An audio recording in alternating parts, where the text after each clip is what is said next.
자, 의사소통 제10강 시작해 보겠습니다. 지난 시간에 경청에 대해서 얘기를 하면서 경청에는 적극적인 경청과 소극적인 경청이 있다라고 얘기를 했습니다. 자, 그래서 우리가 생각할 수 있는 것은 경청을 위한 기본적인 태도를 한번 생각을 해봐야 되겠어요. 적극적인 경청은 우리가 이 경청이 앞서서 의사소통 과정에서 말하기보다 듣는 것에 더 많은 시간을 보내고 있는 것이 대다수입니다. 사람들이. 즉 하루 24시간 가운데에서 듣기에 45% 시간을 사용하고 들은 내용의 50% 정도를 듣는 즉시 잊어버린다라고 얘기를 하고 있습니다. 근데 적극적인 경청은 상대가 무엇을 느끼고 있는가를 상대의 입장에서 받아들이는 공감적인 이해, 자신이 가지고 있는 고정관념을 버리고 상대의 태도를 받아들이는 수용의 정신, 자신의 감정을 솔직하게 전하고 상대를 속이지 않는 성실한 태도가 이 적극적 경청에서는 필수적인 태도입니다. 즉 적극적인 경청을 위한 기본적인 태도는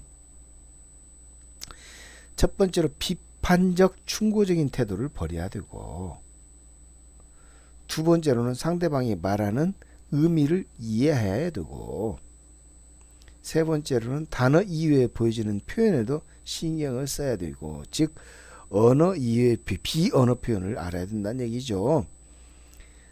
네 번째로는 상대방이 말하는 동안 경청하고 있다라는 것을 표현을 하라는 얘기예요. 그리고 다섯 번째로는 대화 시 흥분하지 않아야 된다라고 얘기를 하고 있습니다. 이 적극적 경청은 의사소통에서 기본이 되는 태도이기 때문에 이 관리나 감독자들을 대상으로 하는 대인 능력 향상 프로그램으로 이게 종종 많이 채택되곤 하고 있습니다. 자, 그렇다면 적극적 경청을 위해서 우리가 갖춰야 할 태도가 있던 것처럼 어떤 태도는 우리의 경청을 방해하기도 하고 있습니다. 그렇다면 이 방해하는 이 요소, 우리가 해야 할 그 태도들에 대해서 우리가 살펴봐야 될 것 같은데요. 첫 번째, 짐작하기. 상대방의 말을 듣고 받아들이기보다 자신의 생각에 들어맞는 단서들을 찾아서 자신의 생각을 확인하는 것. 맞아, 이렇잖아, 그래서 이럴 거야 라고 짐작하는 것을 말합니다. 이들은 상대방이 하는 말의 내용은 무시하고 자신의 생각이 옳다는 것만 확인하려고 합니다. 예를 하나 들어보면, 남편이 생일을 기억해 주지 않았기 때문에 말을 걸어도 표정이 안 좋고 시큰둥하게 아내가 대답한 것인데, 남편은 그걸 보고 부인이 시집과의 관계에 있어서 문제로 화가 난 것이라 지레 짐작하게 된다면 대화는 결국 이루어지지 않겠죠, 처음부터. 두 번째로, 대답할 말 준비하기. 즉 상대방하고 대화하고 있는 도중에 상대방이 말을 듣고 내가 이것에 대한 대답을 해야지라고 하게 된다면 그 말을 집중을 할 수가 없는 것이죠. 결국 자기 생각에 빠져서 상대방의 말에 제대로 반응할 수 없게 되는 겁니다. 세 번째로, 걸러내기. 상대의 말을 듣긴 하지만 상대방의 메시지를 온전히 받아들이는 것이 아니라 듣고 싶은 것만 취사 선택해서 듣게 된다라는 얘기예요. 그래서 듣고 싶지 않은 경우에는 아예 그 대화 내용을 회피해 버리는 것이죠. 상대방이 어떤 분노나 슬픔, 불안을 토로해도 그런 공감 능력은 없고 받아들이고 싶지 않을 때 자기도 모르는 사이에 상대방이 아무 문제도 없다고 그냥 우리는 생각해 버리고 무시해 버리는 경우가 있죠. 네 번째, 판단을 하는 겁니다. 상대방에 대한 부정적인 선입견 때문에 또는 상대방을 비판하기 위해서 상대방의 말을 듣지 않는 것을 말하는 겁니다. 당신이 상대방을 어리석다거나 고집이 세다거나 이기적이라고 생각한다면 여러분들은 경청하기를 그만두거나 듣는다고 해도 상대방이 이렇다는 증거를 찾기 위해서만 귀를 기울이게 될 거예요. 다섯 번째, 다른 생각하는 겁니다. 다른 생각을 하게 된다면 대화 도중에 상대방에게 관심을 기울이는 것이 어려워지게 되고 상대방이 말하는 동안에 자꾸 다른 생각을 하게 됩니다. 지금의 대화나 상황을 회피하고 있다는 위험한 신호가 되고 있죠.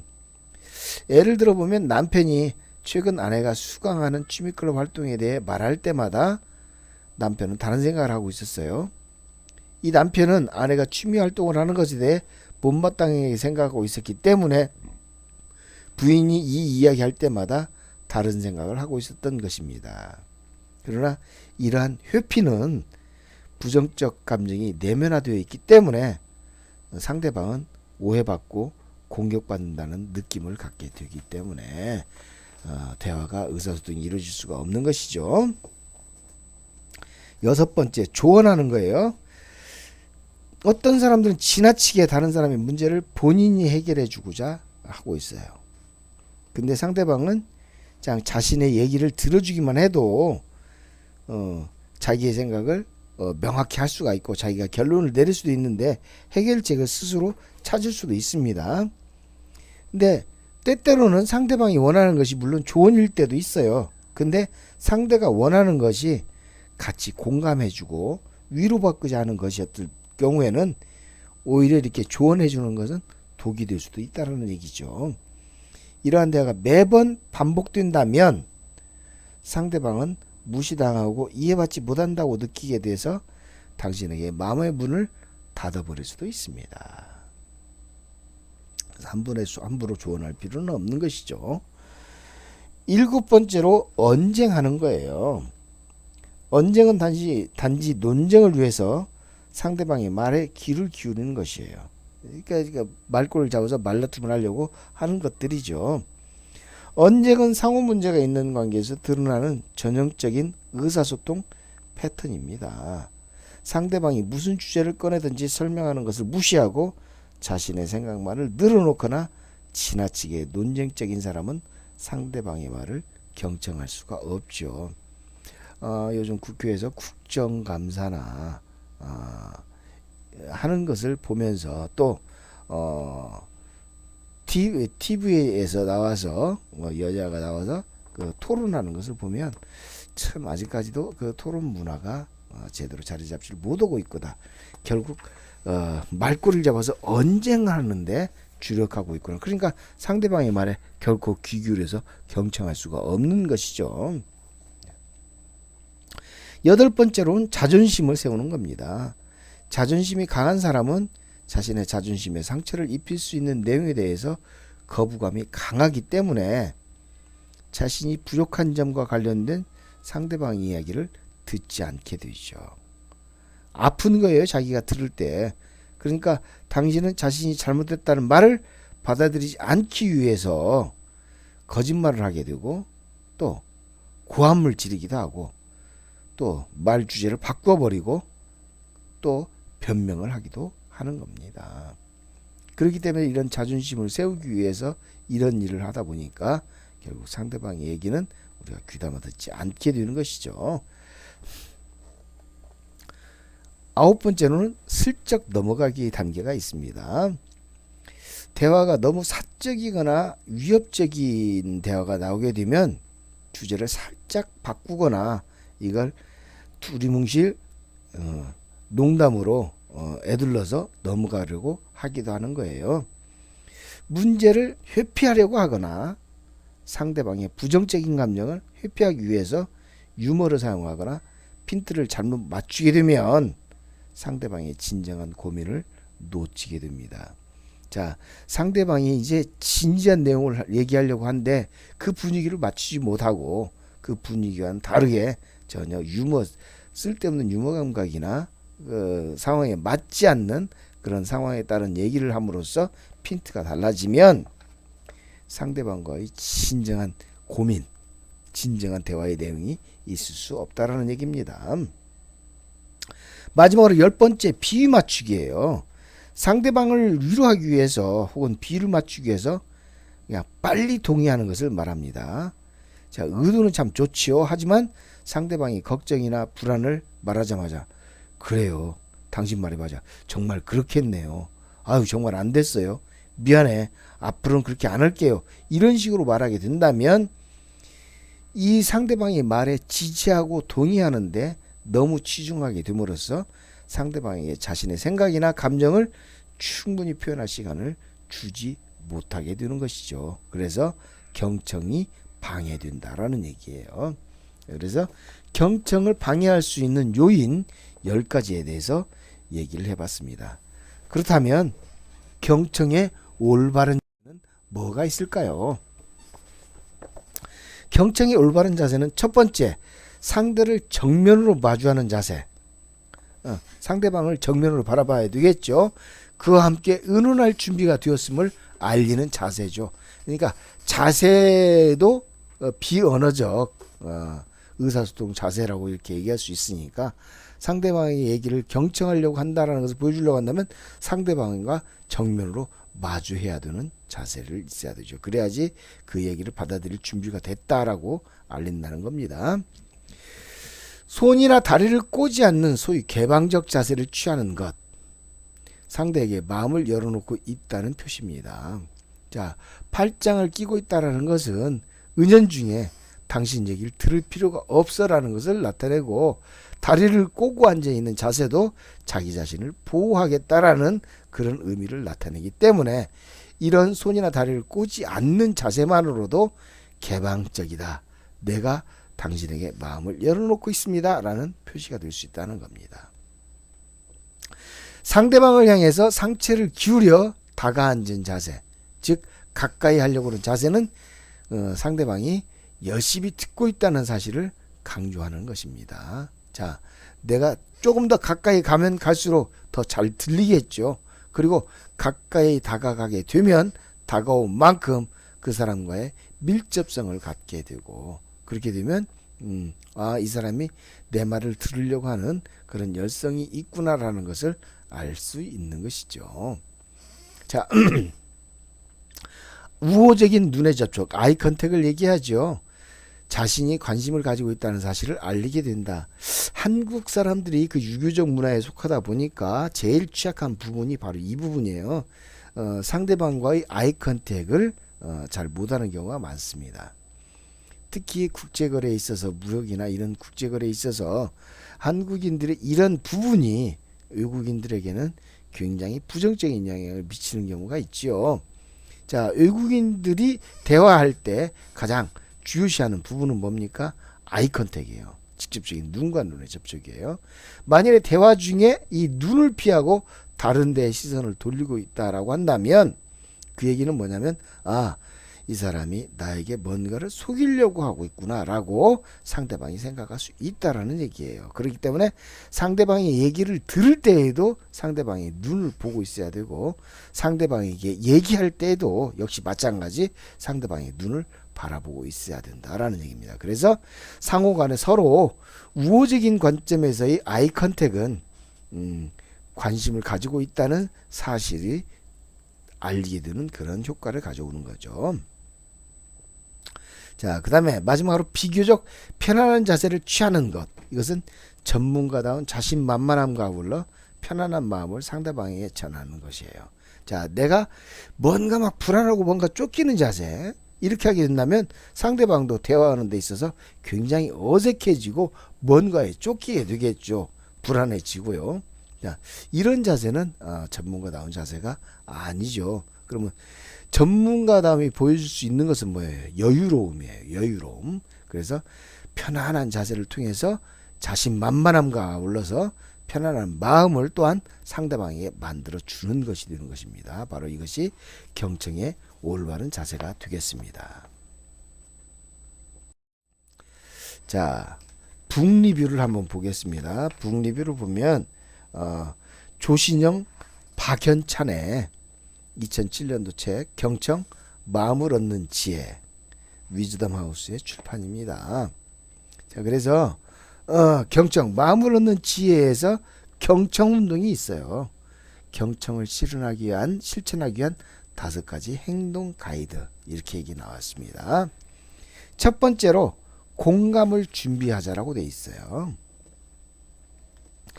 이 공감을 준비하자는 대화를 시작할 때는 먼저 나의 마음속에 있는 판단과 선입견, 충고하고 싶은 생각들을 모두 다 비워내자.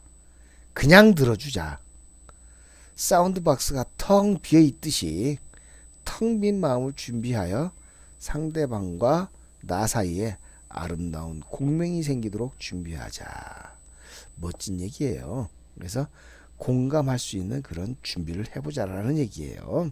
앞에서 경청을 방해하는 요인들 10가지를 댔는데 그걸 생각해 보면 그 방해 요인들을 제거하고 나면 이런 부분들이 생길 수 있겠죠.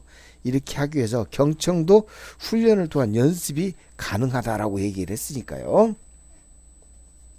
두 번째로 경청을 실현하기 위한 행동은 상대를 인정하자는 거예요. 이는 상대방의 말과 행동에 잘 집중해서 상대방이 얼마나 소중한 존재인지 하는 것을 먼저 인정하자는 얘기예요. 상대를 완전한 인격체로 인정해야지 진정한 마음의 소리가 들리는 것이죠. 마음에서 우러난 소리가 아니면 공중에 뜬 헛된 소리이고 허상과 같은 소리이기 때문에 그래요. 자녀든 간에 부하 직원이든 상사든 한 인격체로서 상대방을 인정하고 대화를 시작해 봐야 되겠습니다.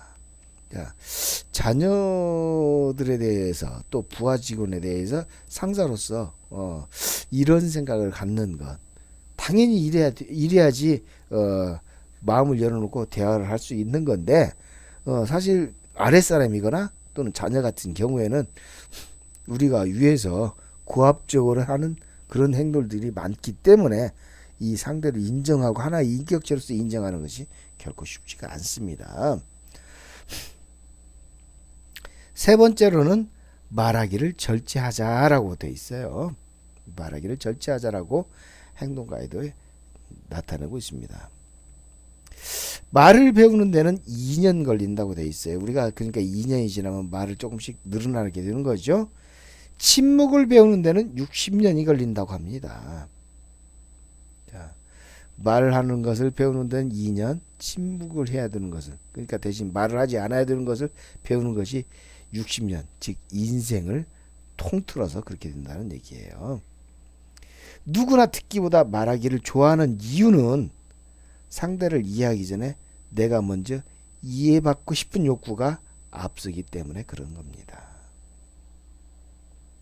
그런데 내 이해를 받고자 한다면 이해를 받으려면 내가 먼저 상대방에게 귀 기울여야만 합니다. 먼저 이해하고 다음에 이해받아야 되겠죠. 자, 성경 말씀에 나오는 말이 그대로 맞는 말이에요. 대접받고자 하는 자 먼저 남을 대접하라 그랬어요. 말하기를 절제하고 먼저 상대에게 귀 기울여 주자라는 것이 바로 말하기를 절제하자의 경청운동의 5가지 가이드 중에 하나를 얘기하고 있습니다. 자, 말을 앞세우는 사람이 우리가 대부분이에요. 거의 대부분이 자기 말을 앞세우는 경우가 많습니다. 네 번째로는 경청 실천을 위한 행동은 겸손하게 이해하자는 점이에요. 자, 겸손해지면 상대방이 하는 말에 잘 들을 수가 있어요. 왜? 그 말을 듣고 그대로 가슴에 담아두고 두기 위해서 그러는 것이죠. 그렇기 때문에 겸손하면 들을 수 있는데 반면에 교만하면 들을 수가 없습니다. 상대가 내 생각과 다른 말을 해도 들어줄 줄 아는 자세가 가장 중요합니다. 바로 겸손할 때 상대가 나보다 낫다라고 생각하니까 설령 다른 말을 한다 하더라도 그것을 받아들일 수 있는 것이죠. 경청의 대가는 상대의 감정에 공손하게 공감하게 듣는 사람입니다. 이 대가 바로 경청에 있어서 어떤 경지에 오른 대가는 상대의 감정에 겸손하게 공감해주고 있어요. 자기 주장을 밝히지 않고 그렇기 때문에 상대 얘기를 공감해주기 때문에 이 공감을 통해서 경청을 할 수 있는 것이죠. 사람들이 원하는 것은 자기 말을 진정으로 들어주고 자기를 존중해주며 이해해주는 것을 사람들이 원하는 거예요. 그치? 누구나 다 그렇죠. 그렇다고 한다면 바로 내가 먼저 겸손한 자세로 상대를 이해해야만 될 것입니다. 그래서 경청을 실현하기 위한 네 번째는 겸손하게 이해하자입니다. 다섯 번째로는 마지막으로 온몸으로 응답하자라고 이 저자들은 강조하고 있습니다. 경청은 귀로만 하는 것이 아니고 눈으로도 하고 입으로도 하고 손으로도 하는 것이다 라고 얘기를 해요. 상대의 말에 귀 기울여 있음을 계속 표현하라는 거지요. 몸짓과 눈빛으로 반응을 보이라고 얘기를 합니다. 또 상대에게 진정으로 귀 기울이고 있다는 신호를 온몸으로 보내자라고 얘기를 하고 있습니다. 즉 아주 적절하게 리액션 하자라는 얘기예요. 자, 그래서 경청, 마음을 얻는 지혜라는 책을 통해서 경청 운동을 펼쳐나가는데, 경청 운동은 경청을 실천하기 위한 5가지 행동 가이드를 얘기를 하고 있는데, 첫째는 공감을 준비하자, 둘째는 상대를 인정하자, 셋째는 말하기를 절제하자, 넷째는 겸손하게 이해하자, 다섯째 온몸으로 응답하자, 이렇게 돼 있어요. 자, 그 다음에는 경청과 공감에 대해서, 경청 능력에 대한 경청과 공감에 대해서 사례를 통해서 한번 살펴보겠습니다.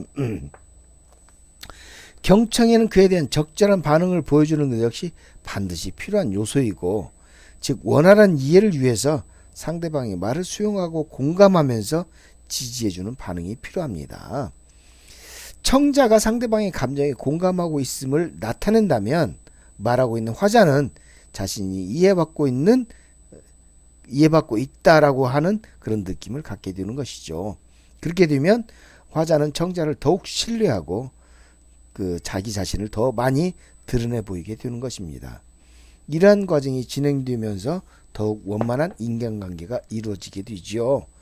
자, 사례 1번을 보면 윤치영 저의 경청 논박의 기술이라는 책에서 나온 공감적 이해가 중요하다는 내용이에요. 같은 회사에 다니는 L씨와 M씨, 그리고 N씨는 나이와 학벌 능력이 비슷하지만 사람들이 인식하는 정도는 천차만별입니다. Lmen 세 사람이에요. 이 사람이 나이, 학벌, 능력이 비슷하지만 이 세 사람에 대해서 인식하는 정도가 천차만별입니다.